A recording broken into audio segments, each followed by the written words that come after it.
ઘરમાં એવું લાગે કે નેગેટિવિટી છે, જી કંઈક એને એવું ફીલ થાય કે મારે ઘરમાં કંઈ એવી વસ્તુ છે, તો એની માટે શું?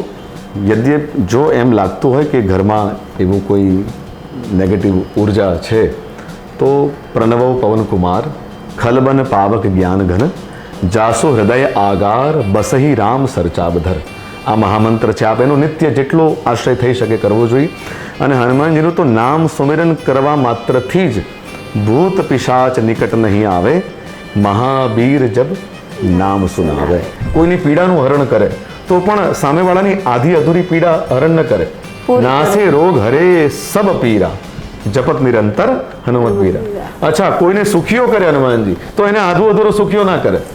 સબ સુખ લહે તુમ્હારી સરના તુમ રક્ષક કાહુ કો ડર.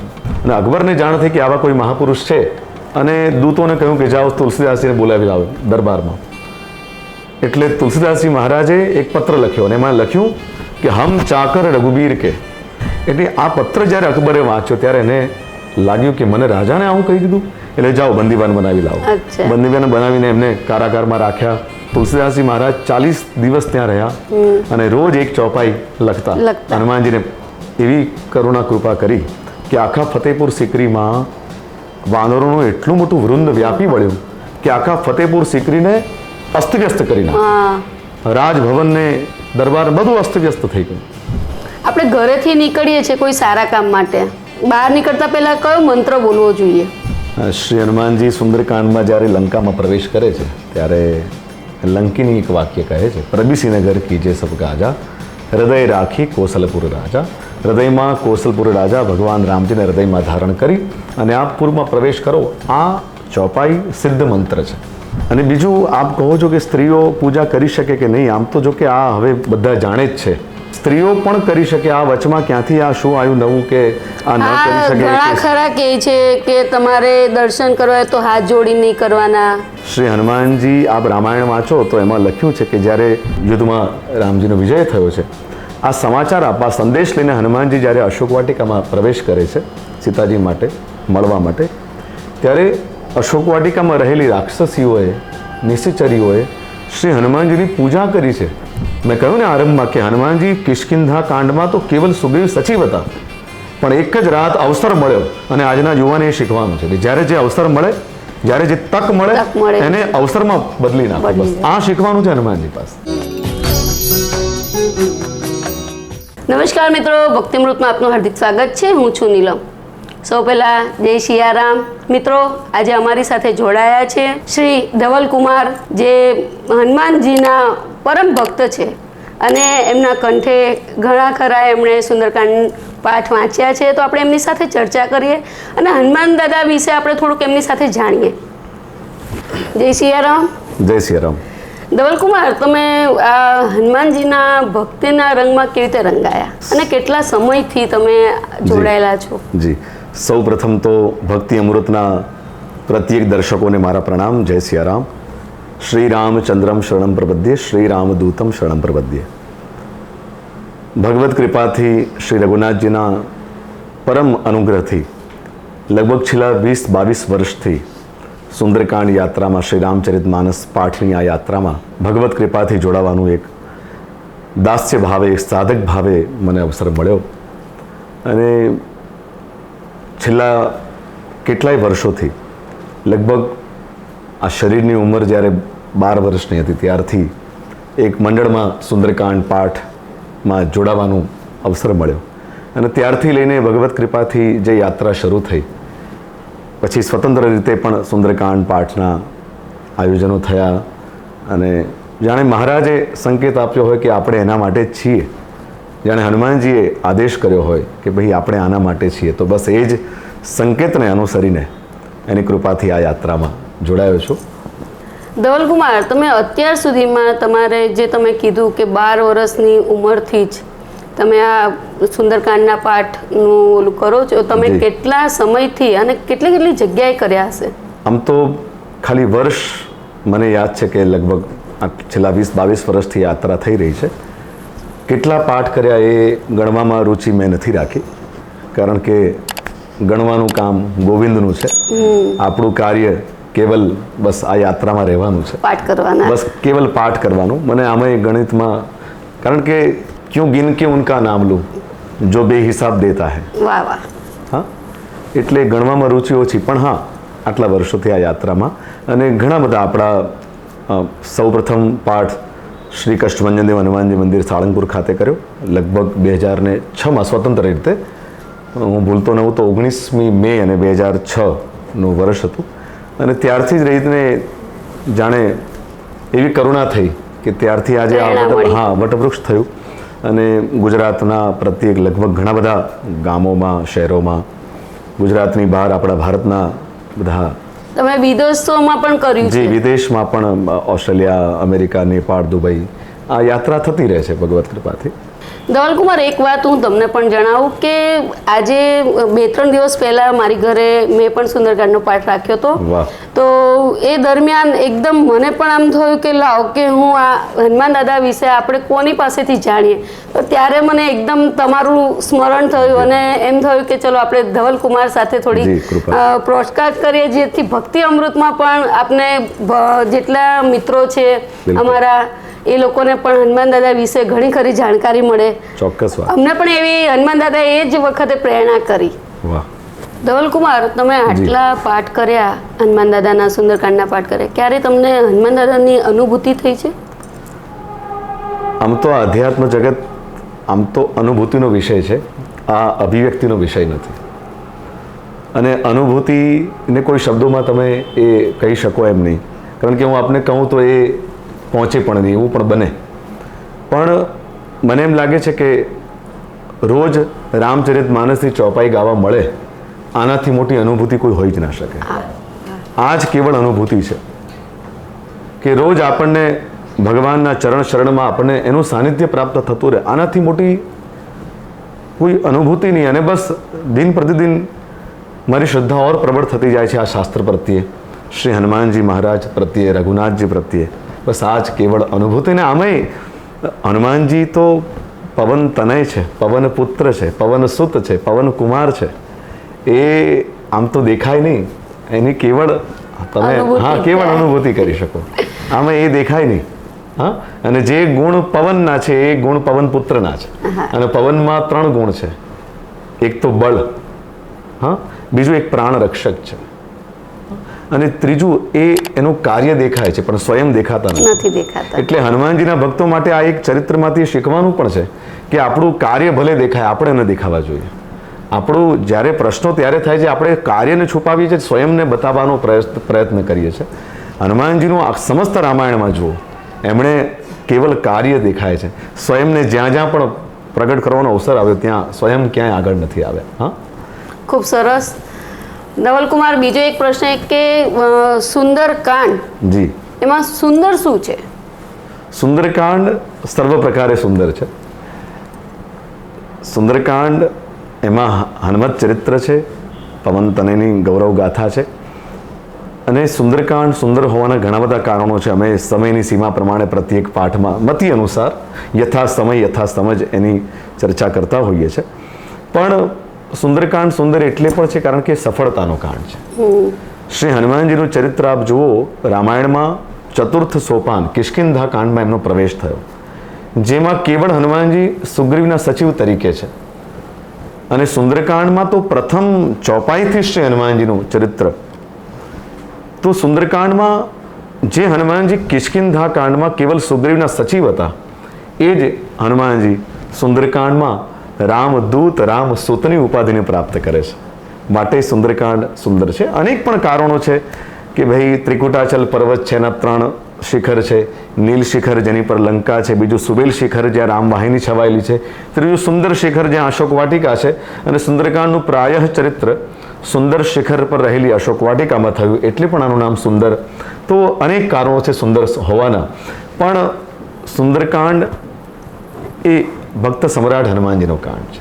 અને હનુમાનજીનું ચરિત્ર જો હૃદયમાં આવી જાય, આ ભક્તને ભગવાનની યશોગાથા છે, જો ઉરમાં આવી જાય તો જીવનના કાંડ સુંદર થઈ જાય, એવી આ પવિત્ર ઉપાસના છે. ખૂબ સરસ. ધવલકુમાર, એક બીજી વાત કહું કે આપણે સુંદરકાંડનો પાઠ કેટલો સમય સુધી, આજે કોઈને તકલીફ હોય તો કેટલો સમય સુધી કરવો જોઈએ? સુંદરકાંડ પાઠ તો એની પ્રત્યેક ચોપાઈ સમસ્ત રામચરિત માનસની પ્રત્યેક ચોપાઈ મહામંત્ર છે અને પાઠ જ કરવો હોય તો ગોસ્વામીજી પહેલેથી કહ્યું છે, જો 7 બાર પાઠ કર કોઈ છૂટ હી બંદી મહાસો હોય. સાચી રીતે ભાવ અને શ્રદ્ધાથી વિશ્વાસપૂર્વક પાઠ થવો જોઈએ. અને આનાથી શું લાભ મળે, કદાચ મને કોઈ આવું જ્યારે પૂછે છે ત્યારે હું એમ જ કહું છું કે સુંદરકાંડ પાઠ કરવા મળ્યો એ જ સૌથી મોટો લાભ છે, સૌથી મોટો લાભ છે. બીજું, કોઈને કોઈ ઘરમાં કોઈ પ્રશ્ન હોય, શારીરિક પીડા હોય, માનસિક પીડા હોય, કોઈ વ્યાધિ હોય, આધિ ઉપાધિ હોય, આમાંથી મુક્ત થવું હોય તો શ્રી હનુમાનજીના ભક્તોએ જ્યારે હનુમત ઉપાસના કરે છે, સુંદરકાંડ પાઠ દ્વારા, શ્રી હનુમાન ચાલીસા દ્વારા, હનુમાન અષ્ટક દ્વારા, બજરંગ બાણ દ્વારા, તો હનુમત ચરિત્રનું ફળ એક શ્લોકમાં આપણે ત્યાં લખાયું છે કે હનુમત ચરિત્રથી, હનુમાનજીની ભક્તિથી આટલું મળે. આપ ચાહો કે ન ચાહો.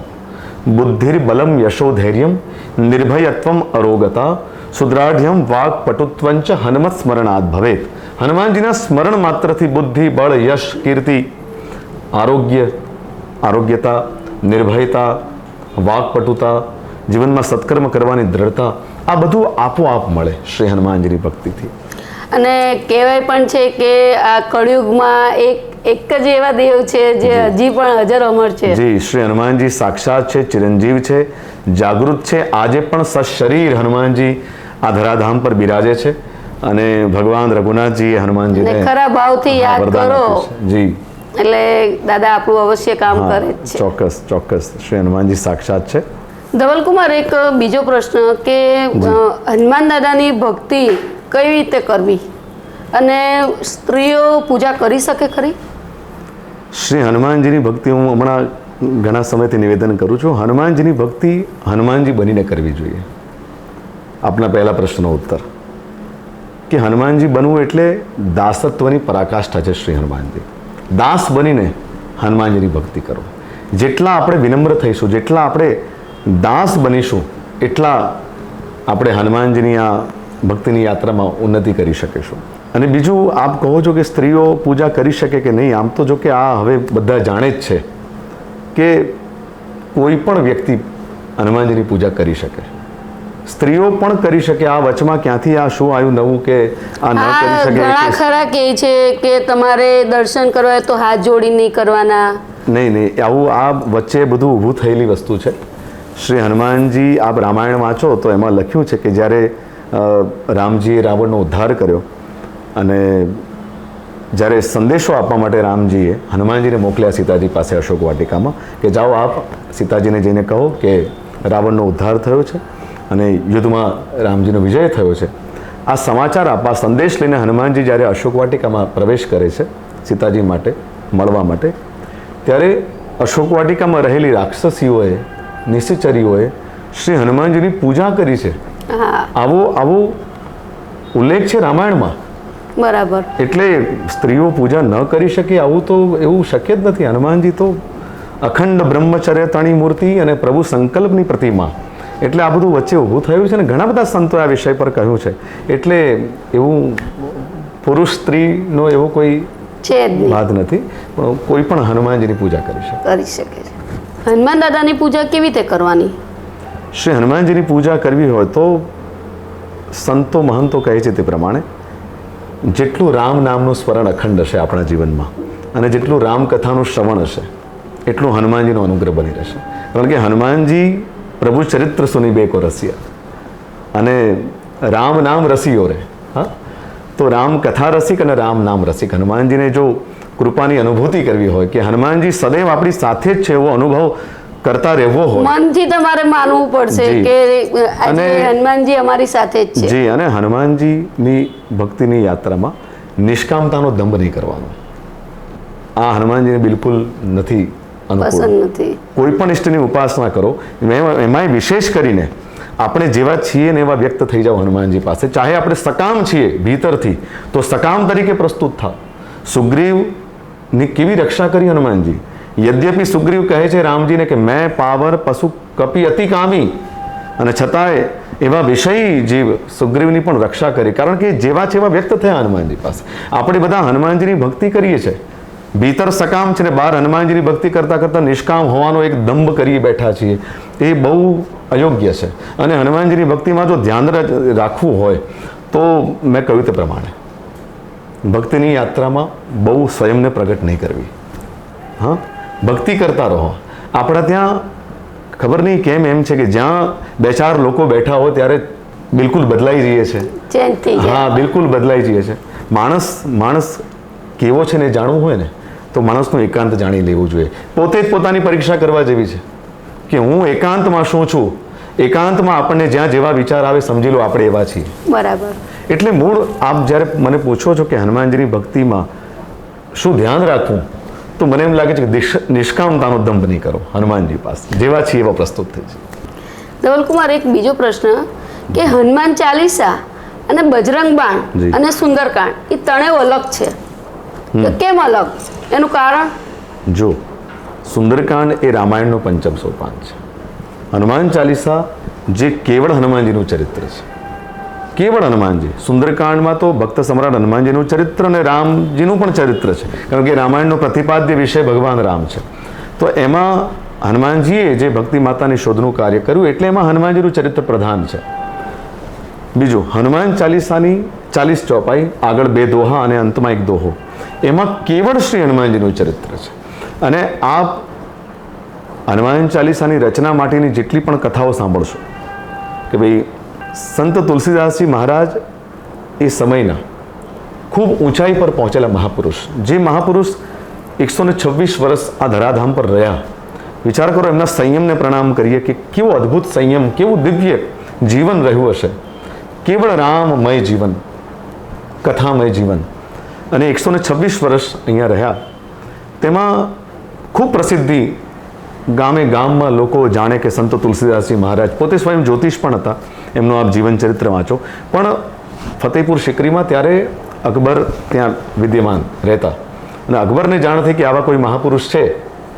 બહુ સંક્ષિપ્તમાં કહી દઉં, લાવો આપણે એમને દરબારમાં બોલાવીએ. અને દૂતોને કહ્યું કે જાઓ તુલસીદાસજીને બોલાવી લાવો દરબારમાં. એટલે તુલસીદાસજી મહારાજે એક પત્ર લખ્યો અને એમાં લખ્યું કે હમ ચાકર રઘુબીર કે પટવ લિખબ દરબાર, તુલસી અબ ક્યાં હોય કે નર કે મનસબદાર. કે અમે તો રઘુવીર ભગવાન રાઘવેન્દ્રજીના ચાકર છીએ. તુલસી અબ ક્યાં હોય કે નર કે મનસબદાર. હવે અમે શું નરના મનસબદાર થઈને રહીએ, અમે તો રઘુવીર ભગવાન રામજીના છે. એટલે આ પત્ર જ્યારે અકબરે વાંચ્યો ત્યારે એને લાગ્યું કે મને રાજાને આવું કહી દીધું. એટલે જાઓ બંદીવાન બનાવી લાવો. બંદીવાન બનાવીને એમને કારાગારમાં રાખ્યા. તુલસીદાસજી મહારાજ 40 દિવસ ત્યાં રહ્યા અને રોજ 1 ચોપાઈ લખતા, હનુમાનજીને પ્રણામ કરવા એમને સ્મૃતિમાં. એમનો ખૂબ પ્રાર્થના કરી અને 40 દિવસના અંતે કહેવાય છે કે હનુમાનજીએ એવી કરુણા કૃપા કરી કે આખા ફતેહપુર સિકરીમાં વાનરોનું એટલું મોટું વૃંદ વ્યાપી વળ્યું કે આખા ફતેહપુર સિકરીને અસ્તવ્યસ્ત કરી નાખ્યું. રાજભવનને દરબાર બધું અસ્તવ્યસ્ત થઈ ગયું. અને પછી કોઈએ કહ્યું કે ભાઈ આવું કેમ થયું, આવું પહેલી વાર. ત્યારે એના વડીલોએ કહ્યું અકબરને કે ભાઈ ત્યાં એક સાચા મહાપુરુષને કારાગારમાં પૂર્યા છે ને એનું આ એક પરિણામ છે. એક સાધુની અવજ્ઞાનું શું પરિણામ હોઈ શકે, તો આ એ પરિણામ છે. અને પછી વિનંતીપૂર્વક અકબર રાજા સ્વયં ત્યાં જઈને માફી માંગે છે, ક્ષમા માંગે છે. તુલસીદાસજી કહું હવે માફી તો નહીં, પણ હવે તારે જ છોડવું પડશે. તું ફતેહપુર સિકરી છોડી દે. પછી ત્યાંથી છોડીને દિલ્હી ગયા.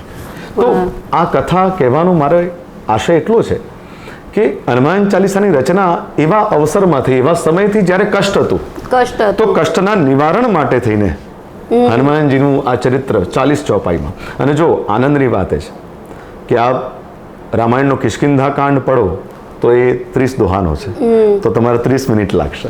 સુંદરકાંડ પઠન કરો તો એમાં 60 દોહા છે, 60 મિનિટ. એટલીસ્ટ 1 કલાક કે 2 કલાક ગાઓ તો 2 કલાક થાય, 1.5-2 કલાક. ઘણા લોકો 1.5 કલાકમાં કરે છે, તો એટલો સમય. પણ હનુમાન ચાલીસા પડો તો કેવલ 4-5 મિનિટમાં જ શ્રી હનુમાન ચાલીસા તમે પઠન કરી શકો. તો હનુમાન ચાલીસા મૂળ કષ્ટના નિવારણ માટે અને હનુમાનજીનું અદ્ભુત ચરિત્ર છે, અદ્ભુત મંત્રોની શક્તિ છે. હનુમાન ચાલીસા જેવું ઔષધ નથી આ જગતમાં. કોઈ પણ સમસ્યાનો હલ, કોઈ પણ સમસ્યાનું સમાધાન આપ હૃદયપૂર્વક જો 112 પાઠ કર, કોઈ બસ સાચી રીતે શ્રદ્ધાપૂર્વક, વિશ્વાસપૂર્વક કેવલ પઠન કરો કેવલ પઠનનો મહિમા છે. જો યહ પડે, હવે આપનો આમાં ઉત્તર છે કે તમે કહો છો કે સ્ત્રી હનુમાન ચાલીસા કરી શકે, તો જવાબ છે જો યહ પડે. એમાં અહીંયા કોઈ સ્પેસિફિક નથી લખ્યું કે જો નર પડે કે નારી પડે. હા, જો પડે તો એનું કલ્યાણ જ છે નિશ્ચિત. તો હનુમાન ચાલીસા બહુ મોટો મહામંત્ર છે અને બહુ મોટી ઔષધિ છે અને એનું સેવન નિત્ય કરવું જ જોઈએ. તો બજરંગ બાણનો શું મહિમા છે? બજરંગ બાણ પણ હનુમાનજીનું સંતો કહે છે, આમ જ્યારે અતિશય કષ્ટ હોય, અતિશય વ્યાધિમાં આપણે હોઈએ તો બજરંગ બાણનો પાઠ કરો. પણ મને એમ લાગે છે હનુમાન ચાલીસા ઔષધ છે. કદાચ એમ લાગે કે નિત્ય કરવો છે તો આ બજરંગ બાણ પાઠ કરો, એમાં કોઈ એ છે નહીં કે ભાઈ બજરંગ બાણ કરો ને આપણું. હા, એમાં કેવળ રામ દોહાઈની વાતો છે. હા, ઉઠ ઉઠ ચલું તો હી રામ દોહાઈ. હા, એટલે સ્વાભાવિકપણે સંતોને જે તે સમય જ્યારે કહ્યું હશે કોઈ મહારાજ, મેં લગભગ મને સ્વામીજીનું નામ સ્મરણમાં નથી પણ હનુમાન કલ્યાણ અંકમાં લગભગ આ ચર્ચા થયેલી કે બજરંગ બાણ નિત્ય નહીં પડના ચાહીએ. એટલે એના કારણે જ આ જે સમાજમાં અત્યારે ચાલે છે કે ભાઈ બજરંગ બાણ રોજ ન પઢાય, પણ હનુમાન ચાલીસા, બજરંગ બાણ. મેં પણ છે ને ક્યાંક સાંભળ્યું હતું કે હનુમાન ચાલીસા તમે રેગ્યુલર તમે વાંચી શકો છો, પણ બજરંગ બાણ આમ તો મેં કહ્યું ને કષ્ટનું નિવારણ હનુમાન ચાલીસાથી જ થઈ જશે. અને આ બજરંગ બાણ પઢો તો એમાં વાંધો નથી, કોઈ જરાય વાંધો નથી. એમાં ચરિત્ર તો હનુમાનજીનું છે, ગુણાનુવાદ તો શ્રી હનુમાનજીના છે. ધવલકુમાર, અત્યારે કોઈ પણ વ્યક્તિ હોય જેને ઘરમાં એવું લાગે કે નેગેટિવિટી છે, કંઈક એને એવું ફીલ થાય કે મારે ઘરમાં કંઈ એવી વસ્તુ છે, તો એની માટે શું? રામચરિતમાનસના બધા મહામંત્રો છે. યદ્યપ જો એમ લાગતું હોય કે ઘરમાં એવું કોઈ નેગેટિવ ઉર્જા છે તો પ્રણવ પવનકુમાર ખલબન પાવક જ્ઞાન ઘન જાસો હૃદય આગાર બસહી રામ સરચાબધર. આ મહામંત્ર છે. આપ એનો નિત્ય જેટલો આશ્રય થઈ શકે કરવો જોઈએ. અને હનુમાનજીનું તો નામ સુમિરન કરવા માત્રથી જ ભૂત પિશાચ નિકટ નહીં આવે, મહાવીર જબ નામ સુનાવે. મને આ યાત્રામાં ઘણા બધા એવા ફોન કોલ્સ આવે કે અમે આવા સમય શું કરીએ, નેગેટિવ ઉર્જા છે ને કોઈએ કંઈ અમારી પર કરી નાખ્યું છે, આવું બધા ઘણા બધા ફોન આવે. ત્યારે હું એક જ માત્ર સુંદરકાંડનો આધાર લઈ, રામચરિતમાનસનો આધાર લઈ, એમાંથી, કારણ કે મેં પણ પુસ્તકમાં વાંચ્યું છે કે જ્યાં ભૂત પ્રેત ઇત્યાદિ બાધા જેવું લાગે તો એને નિવારણ માટે આ હનુમાન ચાલીસા, સુંદરકાંડ કરો, આ પ્રણવ પવનકુમાર ખલબન પાવક જ્ઞાન ઘન જાસુરદય આગાર બસઈ રામ સરચાબધર, આ સોરઠાનો પણ જેટલો આશ્રય થાય એટલો કરવો જોઈએ, જેથી આપ સ્વયં અનુભવ કરશો. કારણ કે તમે જો રામાયણમાં હનુમાનજીએ બધી આસુરી વૃત્તિને સમાપ્ત કરી છે. હા, એટલે હનુમાનજીનું નામ લેવા માત્રથી ઘરમાં પણ જો આવા કોઈ દોષ હોય તો એની પણ એનું નિવારણ થશે. અને બીજો એક ખાસ પ્રશ્ન છે જે અત્યારના વિદ્યાર્થીઓ ભણવામાં જરીકે રસ ધરાવતા નથી અને ચોપડી લે છે તો કહે છે યાદ નથી રહેતું, એની માટે કોઈ મંત્ર? હનુમાનજીની કૃપાથી આ બધું આપોઆપ મળશે. મેં આરંભમાં કહ્યું પણ વિદ્યાવાન ગુણી અતિ ચાતુર, રામ કાજ કરી બેકો આતુર. હું પણ ઘરમાં આ ચાલીસાની આ ચોપાઈનો, આ મહામંત્રનો પ્રયોગ, દીકરો રોજ આ ચોપાઈ બોલીને જ પછી સ્કૂલે જાય. અને એક વાત એ પણ છે કે અત્યારના સમયમાં તો આ મોબાઈલના કારણે પણ છોકરાઓ ભણતા નથી, એક એવો પ્રશ્ન છે. પણ કોઈ મને જ્યારે પૂછે કે એવો કોઈ મંત્ર આપો કે આ છોકરાઓ મોબાઈલ મૂકે, તો હું એમને એટલું કહું કે પહેલાં મા બાપ મૂકે તો છોકરાઓ મૂકે. સાચી વાત. કારણ કે એના માતા પિતા પણ સામેના સોફા પર બેસી અને એની સામે રીલ્સ જોતા હોય અને પરિણામે એ જ દીકરાઓ એના માતા પિતાનું અનુકરણ કરે છે. એટલે જો ખરેખર છોકરાને જો માર્ગે વાળવા હોય, કોઈ પણ માર્ગે, તો પહેલાં એ કહીને નહીં માને. એને પહેલાં આપણે સ્વયં આચરણ કરવું પડશે અને પછી એને લાગશે કે ના, પિતા પણ મોબાઈલ નથી જોતા, માતા પિતા પણ, તો દીકરા નહીં જોવે. અત્યારે આપણા જે ગવર્મેન્ટ નરેન્દ્ર મોદી છે એમણે પણ એક રીલ થ્રુ મેસેજ મોકલ્યો છે કે તમે સવારમાં 2 કલાક તમારો વેસ્ટ કરો છો મોબાઈલ થ્રુ, તમને પોતાને ખબર નથી કે કેટલા કલાક જતા રહે. એટલે ફોન મા બાપ મૂકે જી. તો બાળકો મૂકે. ચોક્કસ આમાં આ બાળકો તો દેશનું ભવિષ્ય છે ને આ ભવિષ્યની આંખો બરબાદ થઈ રહી છે બરબાદ થઈ અત્યારે. રહી છે. આ વિચાર કરો 24 કલાકમાંથી હું જાણું છું કે ચલો કોરોના સમયે તો આપણે બધા ઓનલાઈન છોકરાઓ ભણતા એટલે બરાબર છે, પણ ત્યારે એ જરૂરી હતું. પણ હવે છોકરાઓને હવે થઈ ગયું છે મોબાઈલ જ છે જે હા છે. હા એટલે એના માટે ઘરમાં એવું આચરણ કરવું પડશે અને તો બાળકો એ માર્ગ તરફ વળશે. અને બીજું અને, કે હા. સૂતા પહેલા પણ શક્ય હોય તો મોબાઈલ ન જોવાય. ના જોવાય. તો શું છે, કારણ કે શયન પહેલા તો તમે જે વિચાર સાથે સૂતા હોય એ વિચાર સાથે જ આખી રાત્રિ વીતતી હોય અને સવારે પણ જ્યારે આપ ઉઠો ત્યારે સૂતા પહેલા જે છેલ્લો વિચાર આવ્યો હોય એ વિચાર સાથે જ લગભગ પ્રાય એવું બનતું હોય છે. એ વિચાર સાથે જ સવારે માણસ ઉઠતો હોય છે. તો એટલીસ્ટ જો એવું થાય કે ઘરના બાળકોને સૂતા પહેલા અડધો ફોન કલાક આપે, હા. ફોન ન જોવે અને છેલ્લે હનુમાન ચાલીસાનો પાઠ કે કોઈ પણ મંત્ર, કોઈ પણ ઈષ્ટદેવનું નામ સ્મરણ કરીને પછી એ છેલ્લા વિચાર સાથે એક હરિનામના વિચાર સાથે શયન કરે સાચી એ અગત્યનું છે. એ બાળકો માટે નહીં, બધા માટે બધા માટે, નાના મોટા બધા માટે. આપણે ઘરેથી નીકળીએ છીએ કોઈ સારા કામ માટે, જી. તો બહાર નીકળતા પહેલા કયો મંત્ર બોલવો જોઈએ? શ્રી હનુમાનજી સુંદરકાંડમાં જ્યારે લંકામાં પ્રવેશ કરે છે ત્યારે લંકીની એક વાક્ય કહે છે, પ્રબિસિનગર કીજે સબ ગાજા, હૃદય રાખી કોસલપુર રાજા.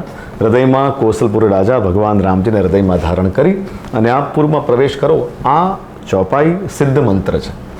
સંતો મહંતો કહે છે તે પ્રમાણે કે જ્યારે પણ નૂતન કાર્ય કરવા જઈએ, કોઈ નવી ભૂમિ પર પ્રવેશ હોય કે આપણા નવા ઘરમાં પ્રવેશ હોય, કોઈ પણ નવું કાર્ય કરવા જઈએ ત્યારે આ અવશ્ય આરંભમાં ઘરમાંથી નીકળતા પહેલાં આ ચોપાઈનું સ્મરણ કરતાં કરતાં પહોંચવું, સફળતા ચોક્કસ મળે છે. ચોક્કસ આ મહામંત્ર છે. અને આના ઘણા બધા ભાવો સંતોએ બતાવ્યા છે, પણ એક ભાવ જો મારે અહીંયા કહેવાનું હોય તો પ્રબિસિનગર કીજે સબ કાજ. સબ કાજ માને કાર્ય કરવું, પ્રત્યેક કાર્ય કરવું. પણ કેવી રીતે? હૃદય રાખી કોસલપુર રાજા. કોસલપુર રાજા રામ. રામ કોણ છે? રામો વિગ્રહવાન ધર્મ. રામજી ધર્મની સાક્ષાત મૂર્તિ છે. તો ધર્મપૂર્વક આપણે આપણું કર્મ કરીએ અને ધર્મપૂર્વક કાર્ય કરતાં કરતાં રામજીને હૃદયમાં રાખતા એમનું સ્મરણ કરતાં કરતાં આપણે કોઈ પણ નવી દિશામાં, કોઈ પણ નૂતન ભૂમિ પર પ્રવેશ કાર્ય કરીશું તો કરવું. આપણે ચોક્કસ સફળતા આપણને મળશે. ધવલકુમાર, એક બીજી વાત જણાવશો કે નોકરી ધંધામાં બરકત કેવી રીતે મળે? અત્યારે મોટો પ્રશ્ન એ છે કે આ કળિયુગમાં જે પણ લોકો જોવો તો નિરાશા વધારે હોય છે, જી જી. તો એની માટે શું, કયો મંત્ર હશે? જો મંત્રની વાત કરવી હોય તો ભગવાનની દયાથી દાસ પાસે તો કેવલ રામાયણ છે, રામચરિત માનસ, જેનો આશ્રય કરું છું, એમાંથી જ ઉત્તર આપું. પણ હનુમાનજીના ચરિત્રમાંથી શિક્ષાઓ પ્રાપ્ત કરવાની છે કે કેવી રીતે સફળતા મળે અને સફળતાના સોપાનને એ શિખર પર જવું હોય તો હનુમાનજી જે આચરણ કર્યું છે એવું આચરણ કરીએ. હા, જેમ કે રામ કાજ કિન્હે બિનું મોહી કહાં વિશ્રામ. હા, વિશ્રામ નથી લેવાનું. કોઈ પણ ક્ષેત્રમાં યદિ પ્રગતિ કરવી હોય તો વિશ્રામ નથી લેવાનો. બીજું, ધર્મપૂર્વક કાર્ય કરવાનું છે. બીજું, નિષ્કામતાનો દમ નથી કરવાનો, જેવા છીએ એવા પ્રસ્તુત થવાનું છે. બીજું, અને વિશેષ કરીને હનુમાનજીમાં સદગુણોનો ભંડાર છે. શૌર્યમ, દાક્ષ્ય, બલમ, ધૈર્યમ, પ્રાજ્ઞતા, નય સાધનમ, વિક્રમશ્ચ, પ્રભાવશ્ચ, હનુમતિ કૃતાલયા. આ બધા સદગુણોનો સંચાર થાય એના માટે સતત હનુમંત આરાધન કરવાનું છે. અને આપ યદિ મને પૂછો છો કે આર્થિક ઉન્નતિ અથવા તો નોકરી ધંધામાં પ્રગતિ અથવા તો આર્થિક રીતે કેવી રીતે એને પ્રગતિ રહે જીવનમાં, તો અમારા પરમ પૂજ્ય સંતશ્રી વૃંદાવનવાળા અમારા પરમ પૂજ્ય સંતશ્રી મલુક પીઠાધીશ્વરજી મહારાજે એમ નિવેદન કરેલું, આપને સોશિયલ મીડિયા પર પણ મળશે, કે સુંદરકાંડના 60 દોહા છે એમાંથી જે વિભીષણજીની શરણાગતિવાળો જે પ્રસંગ છે, રામ સત્ય સંકલ્પ પ્રભુ સભા કાલ બસ તોરી, મય રઘુબીર શરણ અબ જાઉં દેવ જની ખોરી. આ 41મો દોહો ત્યાંથી લઈ અને 49 દોહા ક્રમાંક 49 પછીની પહેલી ચોપાઈ, અસ પ્રભુ છાડી બજહી જે આના, તે નર પશુ બિનું પૂંછ બિશાના. આટલો જો નિત્ય પાઠ કરવામાં આવે તો જેમ હનુમત કૃપા પ્રસાદથી શ્રી વિભીષણજી મહારાજને લંકાનું પદ પ્રાપ્ત થયું, રામજીએ લંકાનું પદ આપી દીધું, રાવણના જીવતે જીવ અચ્છા હનુમાનજીના મંત્ર દ્વારા કે તુમરો મંત્ર વિભીષણ માના લંકેશ્વર ભય સબ જગ જાના, તો એ પ્રસંગનો પણ જો નિત્ય પાઠ થાય તો આપ સ્વયં અનુભવ કરજો કે આર્થિક રીતે પણ, નોકરી ધંધામાં પણ બરકતમાં એની પૂર્તિ થશે, બરકત મળશે. ધવલકુમાર, એક લાસ્ટ પ્રશ્ન હું તમને કહું કે હનુમાન દાદા અષ્ટસિદ્ધિના દાતા છે, એવો કંઈક પ્રસંગ અમને બતાવો. જી, શ્રી હનુમાનજી અષ્ટસિદ્ધિ તો બાલ્યકાલથી ધરાવે છે. આપણે સૌ જાણીએ છીએ, બાલ સમય રવિભક્ષ લિયો તબ તીનહુ લોક ભયો અંધિયારો, તાહ્યુ સો ત્રાસ ભયો જગ કો યહ સંકટ કાહુ સો જાતન ટારો, દેવન આની કરી બિનતી તબ છાડી દિયો રવિ કષ્ટ નિવારો, કો નહીં જાણત હૈ જગ મેં કપી સંકટ મોચન નામ ત્યારો. આ હનુમાનજીના બાલ્યકાલના પ્રસંગને આપણે સૌ જાણીએ છીએ કે યુગ સહસ્ત્ર યોજન પર ભાનુ લીલ્યો તાહી મધુર ફળ જાણું. હનુમાનજીએ સૂર્યનારાયણ ભગવાનને મધુર ફળ જાણીને મુખમાં ગ્રસી લીધા. અને તેવે સમયે આપ જ્યારે પવન દેવતાએ પોતાની ગતિ રોકી દીધી અને ઇન્દ્રદેવે જ્યારે વજ્રનો પ્રહાર કર્યો હનુમાનજીના ચીબુકની ઉપર, ત્યારે હનુમાનજીના આ જે દાઢીનો ભાગ છે થોડો થોડો એ થયો. અને તેવે સમયે પોતાના પુત્રને આવી કોઈ ઈજા થઈ છે એવું જાણીને પવનદેવે પવનની ગતિ રોકી દીધી. સંસારના લોકો, જળચરો, જીવચરો બધા મરવા લાગ્યા. અને તેવે સમયે પવનદેવે કહ્યું કે પ્રત્યેક દેવતાઓ મારા દીકરાને પોતાના આશીર્વાદ આપો, વરદાન આપો. તો બ્રહ્માજીએ વરદાન આપ્યું કે બ્રહ્માસ્ત્રનો ક્યારે આપણી પર પ્રભાવ નહીં પડે. ઇન્દ્રએ કહ્યું કે મારો વજ્રનો પ્રભાવ નહીં પડે હવેથી. વરુણ દેવે, બધા દેવતાઓએ આશીર્વાદ આપ્યા. તો અષ્ટસિદ્ધિ તો પહેલેથી છે, પણ દાતા બન્યા એ સુંદરકાંડમાં, જ્યારે ભગવતી પરાંબા શ્રી સીતાજીએ આશીર્વાદ આપ્યા. આપણે સૌ જાણીએ છીએ, જ્યારે ભક્તિયુક્ત, પ્રતાપયુક્ત, તેજયુક્ત હનુમાનજીની વાણી સાંભળી લંકાની ભૂમિ પર માને સંતોષ થયો કે વાહ, હવે ચોક્કસ રામજી આવશે અને રાવણનો ઉદ્ધાર કરશે ને મને અહીંયાથી લઈ જશે. આવો જ્યારે એક સંતોષ ભીતર થયો માતાજીને, અને તેવે સમયે આશીર્વાદની વર્ષા કરી છે શ્રી સીતાજી માતાજીએ કે હનુમંત આપ અજર બનો, અમર બનો, ગુણનો ભંડાર થાવ, બલવાન બનો, શીલવાન બનો, અને ભગવાન અખિલ કોટી બ્રહ્માંડના અધિપતિ ભગવાન રામજી તમને પ્રેમ કરશે. આ આશીર્વાદ, આ વરદાન મળ્યા સુંદરકાંડમાં. અને તેવે સમયે શ્રી હનુમાનજી પાસે અષ્ટસિદ્ધિ તો હતી જ, પણ હવે દાતા થયા. એટલે હનુમાનજી અષ્ટસિદ્ધિ નવનિધિ કે દાતા અને અષ્ટસિદ્ધિ આપણે બહુ સૌ જાણીએ છીએ તે પ્રમાણે અણિમા, લઘિમા, મહિમા, ગરિમા, પ્રાપ્તિ, પ્રાકામ્ય, વશિત્વ અને ઈશિત્વ, આ 8 સિદ્ધિ હનુમાનજીએ રામાયણમાં એનો પ્રયોગ કર્યો છે. વારે વારે લઘુ થયા. તો અણિમા સિદ્ધિ છે. હનુમાનજી કેટલા અણુ સમાન, તરુ પલ્લવ મહુરહા લુકાઈ, એક પલ્લવની પાછળ, પર્ણની પાછળ શ્રી હનુમાનજી રહ્યા છે. તો વિચાર કરો, એ અણિમા, મહિમા, મોટા થઈ જાઉં, ગરિમા, લઘિમા, અતિ લઘુરૂપ પવન સુધ લીન, પ્રાપ્તિ, જે વસ્તુની ઈચ્છા હોય એ પ્રાપ્ત થઈ જાય. તો ઈશિત્વ, શાસન કરવું, વશિત્વ, કોઈને વશ કરી લેવું, આ પ્રત્યેક સિદ્ધિનો પ્રયોગ શ્રી હનુમાનજી રામાયણમાં કર્યો છે. તો હનુમાનજી અષ્ટસિદ્ધિના દાતા પણ છે. અષ્ટસિદ્ધિ અને નવનિધિના દાતા પણ છે. ધવલકુમાર, એક બીજો પ્રશ્ન હું તમને પૂછું કે અત્યારની જે યુવા પેઢી, જે અમારે ભક્તિ અમૃતમાં વધારે યુવા પેઢી અમારે જોવે છે, જી, તો એમની માટે શું મેસેજ તમે? હું આજની યુવા પેઢીને એટલું જ કહું કે જેટલું શક્ય હોય એટલું હનુમાનજીનો આશ્રય બની રહે. બીજું, હનુમાનજીનું ચરિત્ર વારે વારે એનું શ્રવણ કરીએ, એનું પઠન કરીએ, એનું ચિંતન કરીએ, મનન કરીએ.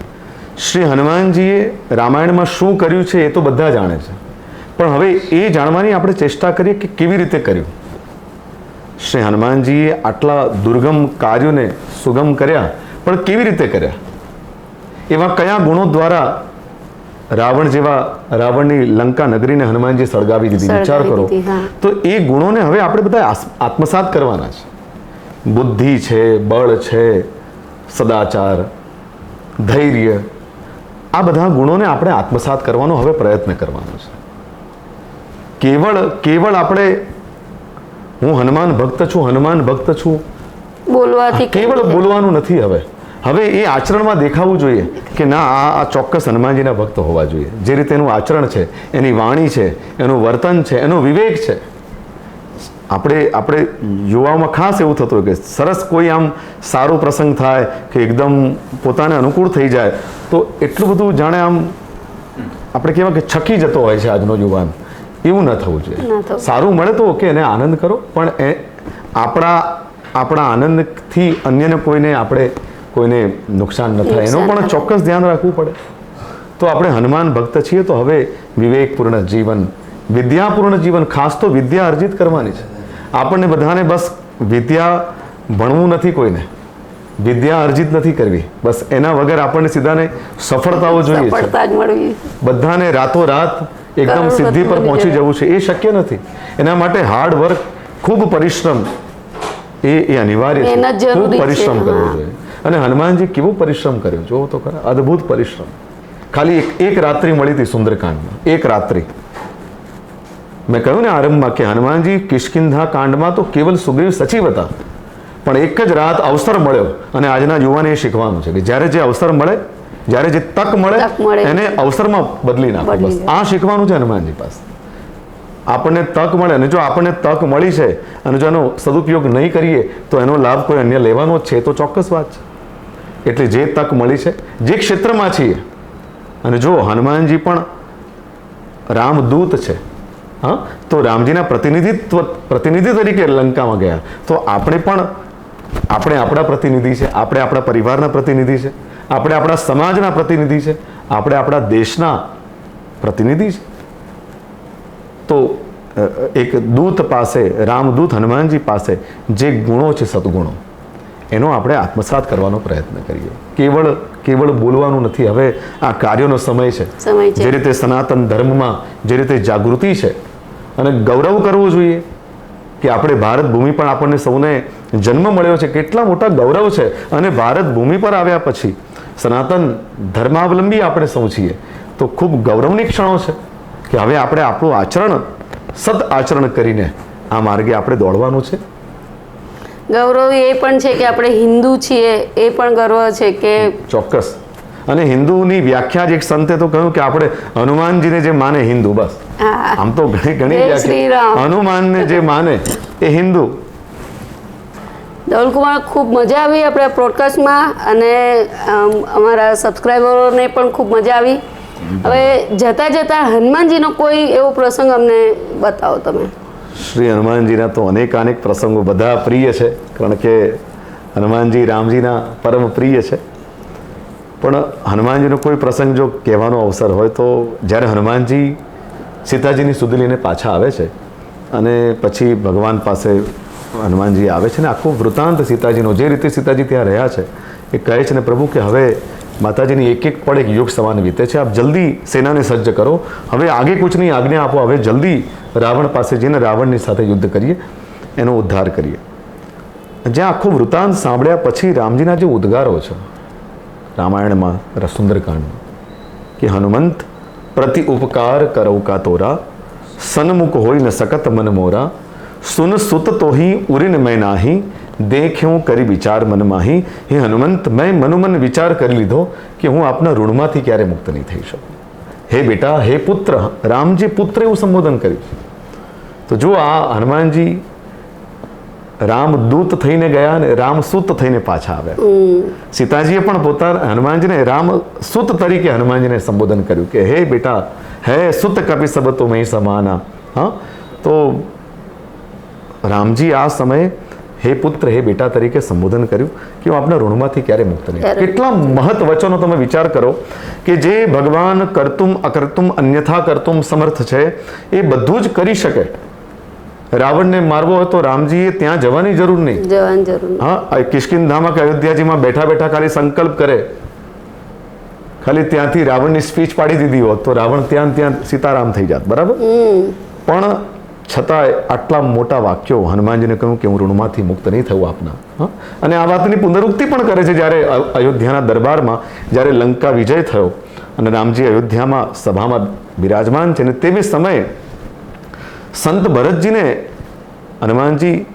ભરતજીને બધાનો પરિચય કરાવે છે કે આ નલ છે, નીલ છે, અંગદ છે, વાનર છે, આ દ્વિવિધ છે, આ બધા વાનરોનો પરિચય કરાવે છે. અને અંતમાં પરિચય હનુમાનજીનો કરાવે કે ભરત, આ હનુમાનજી છે ને, રઘુકુળની એક નહીં, બે નહીં, પણ 7 પેઢી અંજની પુત્ર હનુમાનજીનું ઋણ અદા નહીં કરી શકે. જે કાર્યો એમણે કર્યા છે, હા, કપિસે ઉરીન હમ નાહી ભરત ભાઈ, કપિસે ઉરીન હમ નાહી. અને એમાં ભગવાન જે વચનો કયા છે એ સમય કે આજ્ઞા ભંગ કબહુ નહીં કી નહીં, ક્યારે પણ જીવન દરમિયાન આજ્ઞા ભંગ નથી કરી. અને જહાં પઠાયો તહાં જાય, જ્યાં જ્યાં મેં જે કાર્યો સોંપ્યા એને પરિપૂર્ણ કર્યા. અને સંત તુલસીદાસજી કહે છે, તુલસીદાસ પવન સુત મહિમા પ્રભુ નિજ મુખ કરત બડાઈ. ભગવાન રઘુનાથજી નિજ મુખથી હનુમાનજીની પ્રશંસા કરે છે, બડાઈ કરે છે. વિચાર કરો એ વાતની પુનરુક્તિ. તો સુંદરકાંડમાં જ્યારે હનુમાનજીને કહ્યું કે હું મનોમન મેં વિચાર કરી લીધો કે હું ઋણમાંથી આપના મુક્ત નહીં થઉં, તો હનુમાનજી તે સમયે હનુમાનજીની પ્રતિજ્ઞા જુઓ. તમે જરાક વિચાર કરો કે ભગવાન બોલી રહ્યા છે અને ભક્ત સાંભળી રહ્યા છે, અને ભક્તને કહે છે કે હું ઋણમાંથી મુક્ત નહીં થઉં. વિચાર કરો તો એ ભક્તના હૃદયની શું સ્થિતિ હશે. અને ત્યારે હનુમાનજીની પ્રતિક્રિયા જોવાની વાત છે. વિચાર કરો આટલું મોટું સામર્થ્ય છે હનુમાનજીનું, પણ જ્યાં મહત વાક્યો ભગવાનના સાંભળ્યા તો હનુમાનજી દંડવત પ્રણામ કરે છે, પ્રભુ મારી રક્ષા કરો, રક્ષા કરો, ત્રાહી ત્રાહી. હવે અહીંયા આપણને એમ થાય કે હનુમાનજી કહેવાની શું જરૂર? હા, સુની પ્રભુ બચન બિલો કે મુખ ગાત હર્ષ હનુમંત, ચરણ પરેવ પ્રેમાકુલ, ત્રાહી ત્રાહી ભગવંત. દંડવત પ્રણામ કર્યા અને કહ્યું પ્રભુ મારી રક્ષા કરો, રક્ષા કરો. કેમ? એટલા માટે કે ભગવાન જ્યારે ભક્તને આવું કહે ત્યારે ભક્તના હૃદયમાં ક્યાંક અહંકારની જાગૃતિ ન થઈ જાય. એટલા માટે પ્રભુ અહંકારથી મારી રક્ષા કરો. અને સાધકની છેલ્લી પરીક્ષા હોય ને આ અહંકારની. અને જ્યારે હનુમાનજીના મુખ્ય વચનો સાંભળ્યા, જ્યારે રામજી કહે છે કે હનુમંત आपने लंका कैसे जलाई, तो हनुमान जी ने कहा प्रभु मैंने कहाँ जलाई है, वो तो मेरे बाप ने जलाई है. बाप माने पवन देव, पवन वगैरह तो अग्नि संभव है नहीं. तो प्रभु लंका मैंने कहाँ जलाई है, वो तो मेरे बाप ने जलाई है, ऋषि मुनियों के शाप ने जलाई है, विभीषण जी के जाप ने जलाई है, सीता जी के ताप ने जलाई है, रावण के पाप ने जलाई है, और प्रभु आपके प्रताप ने जलाई है. मैंने कहाँ जलाई है, सो सब तब प्रताप रघुराई, नाथ न कछु मोरी प्रभुताई. वो तो सब आपकी प्रभुताई है प्रभु, आपनो प्रभुताई, आपनी महिमा છે. હા, તો યશ પણ બધું હનુમાનજીએ રામજીને અર્પણ કર્યું. તો હનુમાનજી પાસે એક વાત એ પણ શીખવા જેવી છે. યુવાનોને ચોક્કસ કહું કે જીવનમાં જે પણ કાર્ય કરીએ, ચાહે નાનું હોય મોટું હોય, જે ક્ષેત્રમાં હોઈએ, પ્રત્યેક કાર્યોને પૂર્ણતઃ કરવાનો આગ્રહ રાખીએ, પરફેક્શન સાથે. આજે તમે જોજો સમાજમાં જ્યાં જ્યાં તમને કોઈ સત્કર્મ, કોઈ મોટા મોટા કાર્યો થતા હશે, ઇવન પરિવારમાં પણ, તો કોઈને આજે પૂર્ણતાનો આગ્રહ નથી. તમે લગભગ જોજો કોઈએ સોંપ્યું, કર્યું, જેમ તેમ કરીને લગભગ બને છે આવું. જો સફળતા પ્રાપ્ત કરવી હોય તો કોઈ પણ કાર્ય જે ભગવાને આપણને સોંપ્યું છે તો એને પરફેક્શન સાથે કરવાનો આગ્રહ રાખે. હનુમાનજી, હું ઘણી વાર એમ કહેતો હોઉં છું કે હનુમાનજી રામાયણમાં જે કર્યું ને પૂર્ણ કર્યું, અધૂરું કોઈ કર્યું નથી. કોઈ પણ કાર્ય અધૂરું નથી કર્યું. હું તમને દાખલો આપું. જ્યારે લંકામાં રાક્ષસો યુદ્ધ કરવા આવ્યા હનુમાનજી પાસે, તો હનુમાનજી શું કહ્યું? સબ રજનીચર કપિ સંઘારે, સબ, બધા રજનીચર, બધા રાક્ષસોનું પૂર્ણ કરી દીધા. જ્યારે હનુમાનજી લંકા જલાવી તો એક બે મકાન નહીં, એક બે મહેલ નહીં, ઉલટી પલટી લંકા સબ જારી, આખી લંકાને સળગાવી. એ જ હનુમાનજી જ્યારે કોઈની પીડાનું હરણ કરે તો પણ સામેવાળાની આધી અધૂરી પીડા હરણ ન કરે. નાસે રોગ હરે સબ પીરા, જપત નિરંતર હનુમત પીરા. અચ્છા, કોઈને સુખીઓ કરે હનુમાનજી તો એને આધું અધૂરો સુખીઓ ના કરે. સબ સુખ લહે તુમ્હારી સરના, તુમ રક્ષક કાહુ કો ડરના. તો હનુમાનજી જે કાંઈ પણ કર્યું એ પૂર્ણ રીતે કર્યું. અને જ્યારે આ પ્રસંગમાં જ્યારે રામજી પૂછ્યું કે આ બધું કેવી રીતે કર્યું, તો હનુમાનજી એક પણ યશ રાખ્યો નહીં. સો સબ તબ પ્રતાપ રઘુરાઈ, નાથ ન કછુ મોરી પ્રભુતાઈ. આ છે હનુમાનજીનું ચરિત્ર. એટલા માટે નિત્ય ગાવું જોઈએ કે આ હનુમાનજીના ચરિત્ર ગાવાથી એ સદગુણોનો સંચાર આપણા જેવા સાધકોમાં સહજ રૂપે થાય. હા, તો બસ આજે ખૂબ મને પણ આ ભક્તિ અમૃતના માધ્યમથી શ્રી હનુમત ચરિત્ર મતિ અનુસાર યથા સમય ને યથા સમજ કંઈક વાતો કરવાનો અવસર મળ્યો. તે બોલો હૃદયથી આપ સૌનો પણ આભાર. કંઈક અલગ મળ્યું અમારા ભક્તિ અમૃતને કે હનુમાન દાદાનું જે ચરિત્ર છે, જે એમની વિશે કંઈ અમુક જે અજાણ્યા અમે પણ જાણતા નહોતા, એ પણ અમને તમારા મુખે સાંભળવા મળ્યું. આમ તો જુઓ, હનુમાનજીના ગુણો તો કોઈ ગાઈ ન શકે. સનકાદિક બ્રહ્માદિ મુનિસા, નારદ સારદ સહિત અહિસા, જમ કુબેર દિગપાલ જહાતે, કવિ કોવિદ કહી શકે કહાતે. આટલા જો મોટા દિગ્ગજો ન ગાઈ શકે હનુમાનજીના ગુણાનુવાદ, તો આપણે તો કોઈ ગણતરીમાં નથી. આપણે ખૂબ સામાન્ય છીએ. બસ એનું ચરિત્ર મતિ અનુસાર ગાતા રહીએ. તો આપનો ખૂબ ખૂબ આભાર ધવલકુમાર, કારણ કે તમે અમારા પોડકાસ્ટમાં જોડાયા અને હનુમાન દાદાના અને આપણે સુંદરકાંડ વિશે ઘણું બધું તમે અમને જણાવ્યું. તો ફરીવાર આપણે પોડકાસ્ટમાં મળીશું. ચોક્કસ, તો ધન્યવાદ. જય સિયારામ. જય સિયારામ, પ્રણામ. તો મિત્રો, તમને અમારો આ વિડીયો કેવો લાગ્યો લાઈક કરજો, શેર કરજો, સબસ્ક્રાઈબ કરજો. કોમેન્ટ બોક્સમાં જય સિયારામ લખવાનું ભૂલતા નહીં. જય દાદા, જય મા મોગલ.